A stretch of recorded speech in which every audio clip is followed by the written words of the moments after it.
The family of Eric Garner vowed to continue the fight for justice after the U.S. Justice Department announces no charges will be brought against the police officers who killed him in 2014.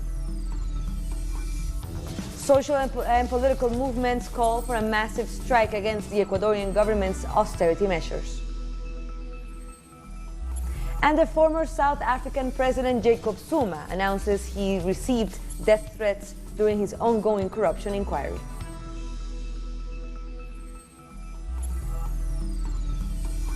Hello and welcome to Telesur. I'm Carla Gonzalez from Quito. This is From the South. The United States Justice Department has announced it will not bring federal charges against a New York City police officer over the death of Eric Garner. Garner died 5 years ago during an arrest when police placed him in a chokehold, killing the 43-year-old. He had been accused of selling single cigarettes outside a store on Staten Island. Garner's death ignited nationwide protests, and his family members have vowed to continue seeking justice, expressing displeasure with the latest ruling. No, there won't be no peace, no justice, no peace. I'm here for Alyssa, I'm here for Kaylee, and I'm here for Egypt. They have to watch their grandfather be killed on TV every time the news comes on. They have to watch as we go through this, and we are emotional because we have to be strong for these children.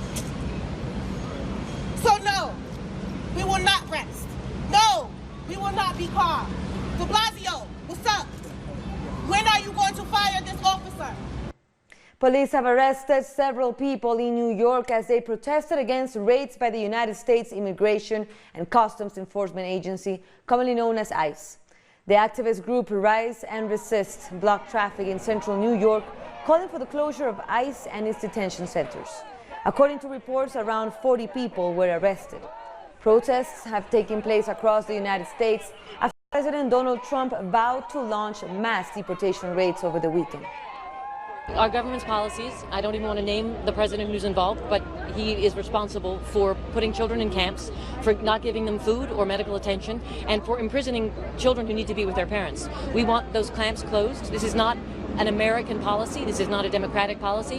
History is repeating itself in the ugliest way imaginable. The mayor of New York and Democratic presidential hopeful Bill de Blasio said that 3 ICE raids took place in the city over the weekend. This is what we know at this hour. 3 situations yesterday that we have confirmed, and you indicated them, involved ICE agents, duly confirmed by eyewitnesses. We're convinced that's what it was. In no case did the ICE agent find the individual they were looking for. And then at this hour today, Beta just checked again, literally no activity yet today. So I want to remind people, one, remember a few weeks back, the President of the United States said he was going to literally deport all undocumented people and it was going to be a massive raid starting right away, and that didn't happen. I don't know what's happening in other cities. I don't know what you guys are hearing. I do know this is not about the security of the people of this country, and it's not about enforcing the law. This is a political act by this president. He has politicized a United States government agency to help him win re-election. That's what's happening right now. And he's stoking fear, and he's trying to pit immigrant against citizen in a way that's very, very cynical. But then when the moment of truth comes, suddenly it's all fear, no action. So I hope there is no action, because I think it's a horrible, horrible effort. But at this moment, nothing. Meanwhile, new U.S. migration regulations have come into force, which disproportionately affect asylum seekers from Central America. The new rule states that asylum seekers who have passed through another country will not be able to apply for asylum at the U.S. border. It came into effect on Tuesday, but the regulation is expected to be challenged in the courts. Our correspondent Alina Duarte has more from Washington, D.C. We are here in Washington, where the issue of immigration is top of the agenda today, as the new measures which President Trump announced yesterday are coming into force. They deny the right to seek asylum to migrants who cross another country on their way to the United States. This will affect tens of thousands of migrants, especially from Central America, who come across Mexico and now will not be allowed to request asylum in the U.S. when they reach the border. This also means imposing the category of safe third country, which has been an issue in the negotiations between the United States and Mexico, but which Washington is now trying to impose unilaterally. This would mean those migrants would have to ask for asylum in Mexico. These measures have been called xenophobic and racist, and they come as President Trump has been accused of racist attacks on 4 progressive congresswomen of color. Also correspondent Alina Duarte. And following the announcement by the U.S. DOJ, Mexico's foreign minister said that the new immigration law does not make Mexico a safe third country. Marcelo Ebrard said that such a decision can't be made unilaterally by the U.S. administration. No, this does not relate to a safe third country. Being a safe third country would require Mexico's National Congress to pass an agreement with legal implications. So, this cannot be done in a unilateral manner by the U.S. It is bilateral. It could be multilateral, but it cannot be done unilaterally. In other news, massive protests in San Juan demanding the resignation of Puerto Rican Governor Ricardo Rosselló are continuing into their 3rd day. Last night, riot police fired tear gas and pepper spray into a crowd of thousands, marking an escalation of the political crisis. This began over the weekend when a social media chat between high-ranking political figures administered by Rosselló was leaked. It revealed homophobic, racist, and misogynist discourse. Accusations of corruption have also been leveled against the present administration, with the Education Secretary having recently been arrested by the FBI. Protesters say demonstrations against the governor will continue until he leaves office, as the scandal shows no sign of abating.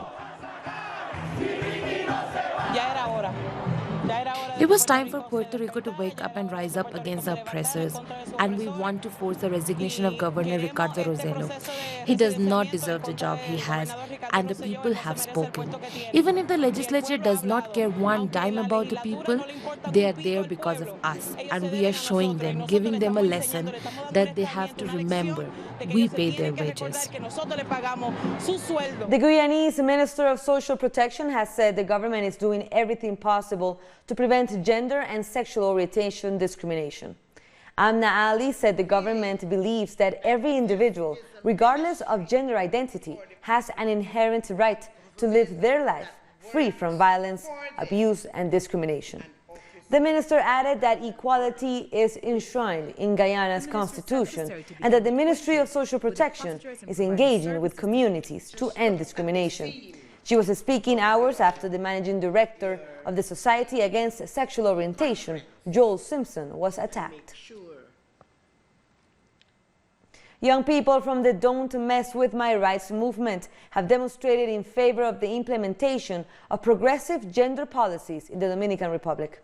The protesters said that the country's gender policy forms part of the National Plan for Human Rights and the education law pushing equality and equity between genders.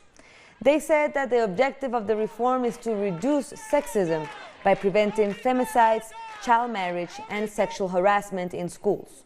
The demonstrators want to inform citizens and religious groups about the implications of the law in reducing social violence, in the hope that they offer support and don't oppose the measures.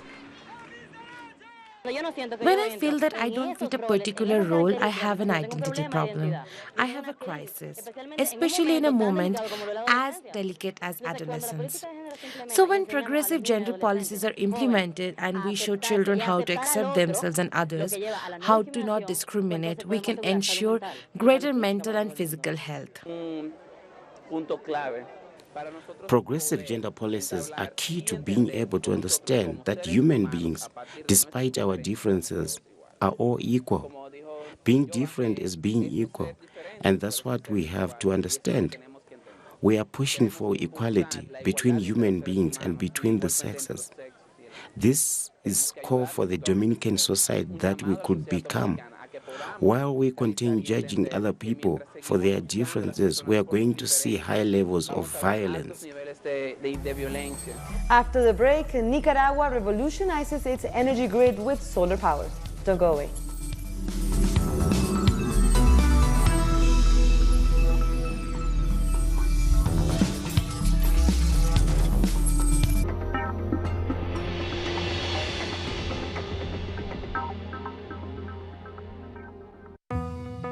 为了保持身体健康，我冥想。Para mantenerme saludable, yo corro. To keep myself healthy, I study. Για να διατηρηθώ υγιής, τρέφομαι σωστά. Para mantenerme saludable, yo bailo. Para mantenerme saludable, yo purifico mi espíritu a través del cuerpo. ¿Y tú? Get Your Body. Tuesdays, only on Telesur.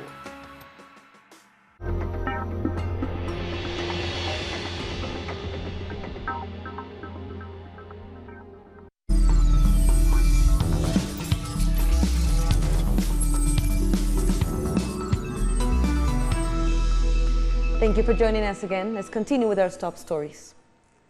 Nicaragua has inaugurated the largest hybrid solar energy plant in Latin America on the country's Caribbean coast, and it is expected to revolutionize the country's energy system.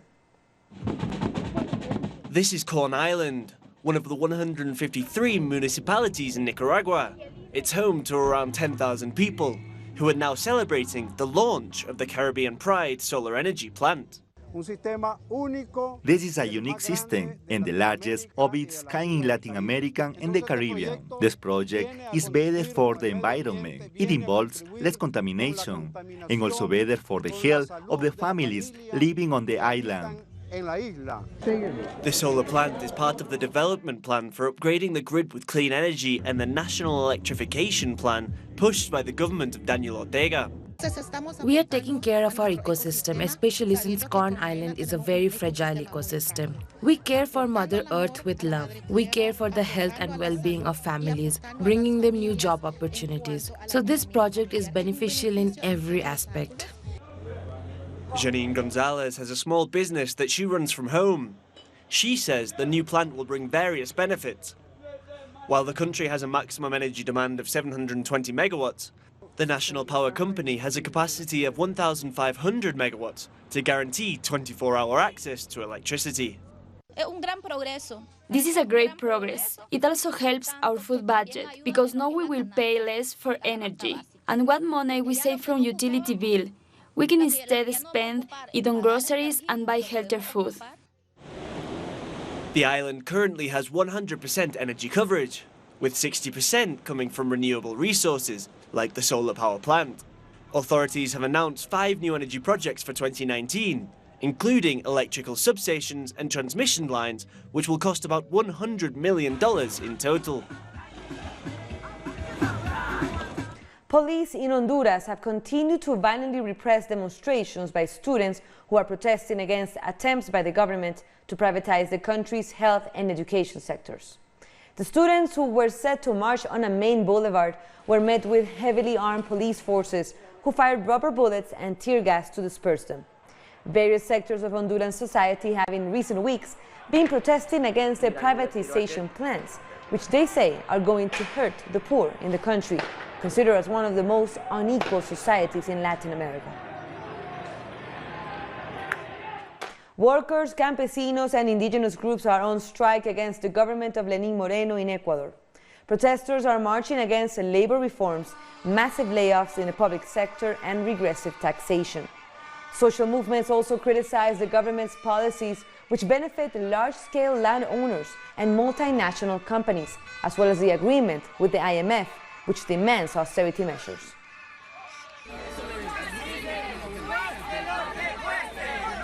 And they also condemned the growth of mining and oil extraction industries, as well as the government's plan to allow the United States military to have a presence on the Galapagos Islands. They are calling for an end to what they say is the worst government in history. The strike began on Monday and is expected to continue until July 19th.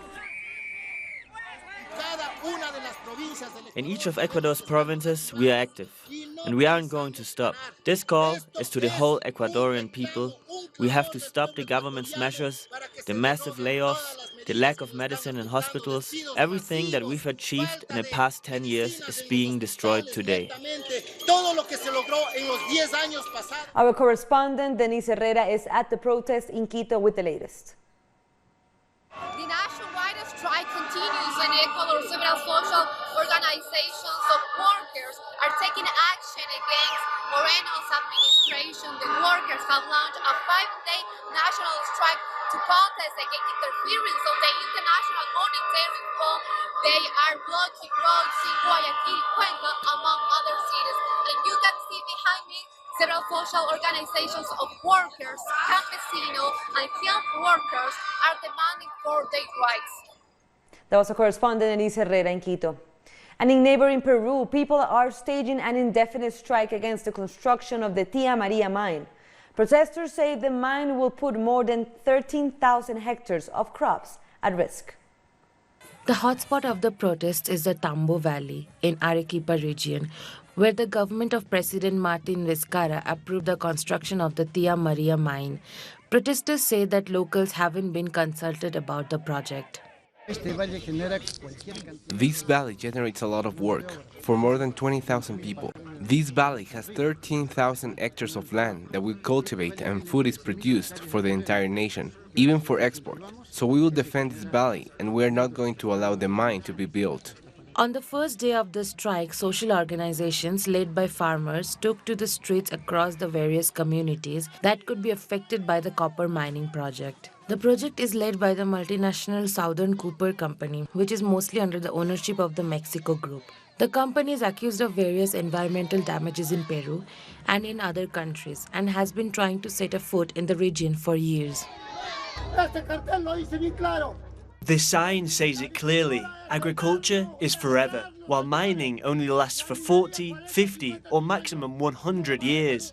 And it will leave behind a natural disaster. As you can see, we shouldn't let this happen. This poster sums it up well.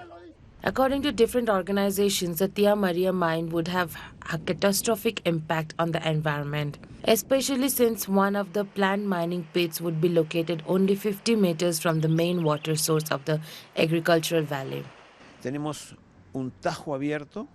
We have an open pit where they begin to drill at 400 meters deep.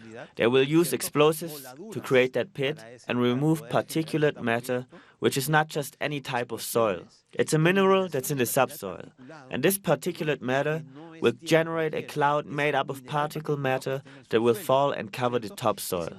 The Arequipa region is not the only one participating in the protest. In Huancavelica, Ayacucho, Puno and Loreto regions, residents have also taken to the streets to protest the construction of the Tia Maria mine. And we stay in Peru, where several indigenous communities have gathered on Sunday in the region of Loreto to protest after an oil spill contaminated their water and lands. The protesters marched on the oil reservoir's premises, demanding basic services for their homes, such as clean water and a sewage system. However, the state-owned oil company has reportedly accused the locals of intentionally rupturing the oil pipeline. The city of Lima declared a state of emergency after the oil spill, as it was reported to have affected about 1,000 households. El Morona is a district where oil is extracted. There's been more than 40 years of oil exploitation here. Look at the state we are in. Without basic services, water or sewage, we don't have anything. There are 79 communities in El Morona. We must continue with this fight. We must not decline and support our leaders who are fighting in Station 5. Indigenous communities are protesting across Brazil against the government's decision to cut their healthcare services. Ignacio Lemos reports from Paraty, between Rio de Janeiro and Sao Paulo. We're on the Rio Santos road, linking the two richest cities in Brazil, just outside the town of Paraty. Here, the Guarani people of the Paraty Mirim community are blocking the road to protest against the closure of the Secretariat of Indigenous Health by the government of Jair Bolsonaro. After the government earlier this year pushed out the Cuban doctors who served many indigenous communities, it has now axed the Indigenous Health Service itself. That's why indigenous peoples throughout Brazil are blocking roads to protest against these policies that target Mother Earth and the communities that defend Mother Earth. Ignacio Lemus from Brazil. Now to Chile. Dozens of people have taken to the streets in the southern city of Osorno to protest over a fuel spill, which left the city without drinking water for 4 days. Some 1,000 liters of fuel spilled into River Rahue, contaminating Osorno's water supply. Some 200,000 people have been affected by the incident, and their water supply still hasn't been reinstated in many areas. Local authorities are now threatening water company Los Lagos with hefty fines. There are a lot of vulnerable people who don't have anyone to help them. There are people who live at home and don't have anyone to walk 5 or 6 blocks to get a liter of water. Coming up, musician Bobby Wine will challenge the current president of Uganda at the polls. Stay with us.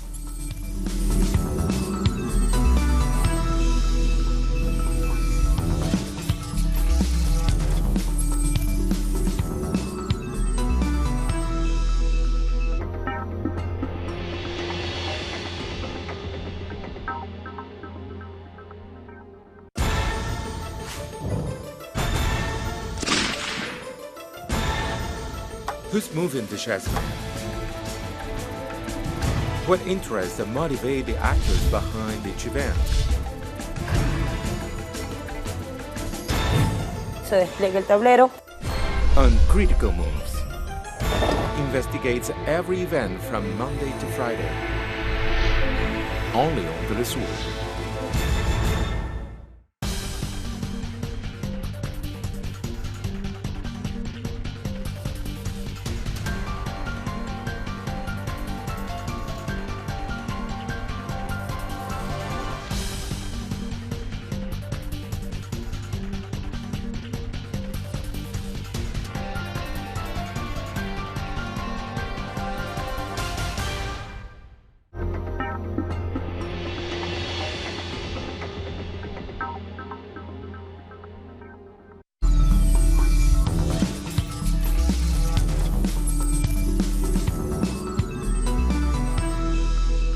Welcome back to Telesur. More stories at this hour. The former South African President Jacob Zuma has appeared before an inquiry into allegations of corruption for the second day in a row. Zuma's lawyers are seeking to bring proceedings to a halt, pointing to the line of questioning. The former president also announced that he had received a death threat. I hadn't discussed. Just thought I should put on record something for us to know. Yes. Yesterday night between 7 and 8, my PA that from the ANC side was phoned by a person she does not know. And this person said, "You must tell Zuma that we are going to kill him. We'll also kill his children, as well as some people around him."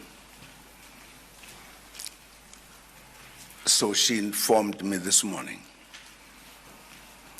And I'm sure, Chair, you recall that I said a lot about how my life has been attempted. Let's turn to our correspondent, Matuba Matlaji, with the latest on Zuma's case. And there was a dramatic start to the second day of testimony of former President Jacob Zuma, who told the commission at the beginning that his PA received an anonymous call telling her that President Jacob Zuma must watch out for his life and that of his family and those who are close to him. It's basically a death threat that President Jacob Zuma received, and he told the commission this at the beginning of his testimony this morning. And his testimony also got off to a very slow start today, with his counsel, or his lawyers rather, complaining that the line of questioning by the commission lawyers was that of cross-examination, and they were highlighting that this was not a court proceedings, but rather an inquiry that seeks to corroborate information from other witnesses. But the Deputy Chief Justice, who's chairing these proceedings, postponed the proceedings for about an hour to reach a consensus between the lawyers for the former president and those of the commission, but they have since reached a consensus, and questioning resumed for the former president, who has since been denying everything that's been said about him by previous witnesses, who include very public servants who worked under his presidency. But it's still going to resume, but then it remains to be seen if his counsel will let all of these questions be asked in the way they've been asking since they've been complaining about the fairness for former President Jacob Zuma in this whole inquiry. It's back to you, studio. Matuba Madlaji from South Africa. And the government in Mali has rejected a call for dialogue with insurgents as a solution to the country's political crisis. The government said it favors peacekeeping and reconstruction work monitored by the international community. The foreign minister, Thieville Dramé, dismissed calls for talks, opting to maintain a military approach to the situation. The military approach remains because property and people must be secured. The level of violence must be reduced, but at the same time working to find deep answers through a political approach that is already underway. A permanent secretary of the management policy framework is already appointed. He is ready to get down to the job. He is working, and we hope to get results soon. Ugandan musician turned politician Kyagulanyi Ssentamu, known by the stage name of Bobby Wine, has said he will challenge President Yoweri Museveni in the 2021 presidential elections. I will challenge President Museveni on behalf of the People Power movement. The regime is extremely scared of our arrival. Extremely scared because we are masses, we're young people, and we are completely detached from, we are completely disconnected from all the old baggages. So yes, we know that the regime is going to try anything within their reach to block us from contesting. With that, we end our news brief, but you can find all of our stories by checking our website, telesurenglish.net. And for our viewers in Africa, you can find us on Starsat channel 461 in South Africa, and in Nigeria it's 539. And you can also join us on social media. For Telesur English, I'm Carla Gonzalez. Thank you for watching.